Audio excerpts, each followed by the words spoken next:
নমস্কাৰ, আপোনালোকৰ কাৰণে এটা ভাল খবৰ আছে।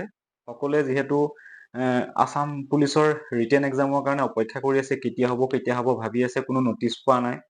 গতিকে আপোনালোকৰ কাৰণে এটা ভাল খবৰ আছে। কেইজনমান ল'ৰাই মাননীয় মুখ্যমন্ত্ৰী ডাঙৰীয়াক সুধিছিলে যে অসম আৰক্ষীৰ ABB ৰিটেন এক্সাম কেতিয়া হ'ব বা লিখিত পৰীক্ষা কেতিয়া হ'ব। তেতিয়া তেওঁ ক'লে যে মাৰ্চ মাহত হ'ব বুলি। গতিকে আপোনালোকে ক্লিপটো ভালকে চাই লওক আৰু ভালদৰে আপোনালোকে প্ৰস্তুতি কৰক আৰু ভিডিঅ'টো সকলোলৈকে শ্বেয়াৰ কৰি দিব, যিহেতু এইটো এটা ইম্পৰ্টেণ্ট ভিডিঅ'। সকলোৱে বাট চাই আছে যে ৰিটেন এক্সাম কেতিয়া হ'ব। গতিকে আপোনালোকে যিমান পাৰে ভিডিঅ'টো শ্বেয়াৰ কৰি দিব আৰু এনেকুৱা ইনফৰ্মেটিভ ভিডিঅ' পাই থাকিবৰ কাৰণে মোৰ চেনেলটো অনুগ্ৰহ কৰি আপোনালোকে ছাবস্ক্ৰাইব কৰি ল'ব। তেতিয়া সেনেকুৱা ইনফৰ্মেটিভ ভিডিঅ' পাই থাকিব। গতিকে আপোনালোকে ভিডিঅ'টো তেওঁ কি কৈছিলে ভালকে চাই লওক।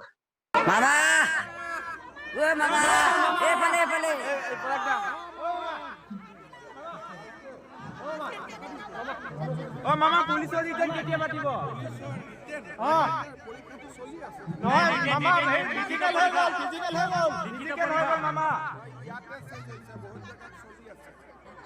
মামা ফেব্ৰুৱাৰীত হ'ব নাই?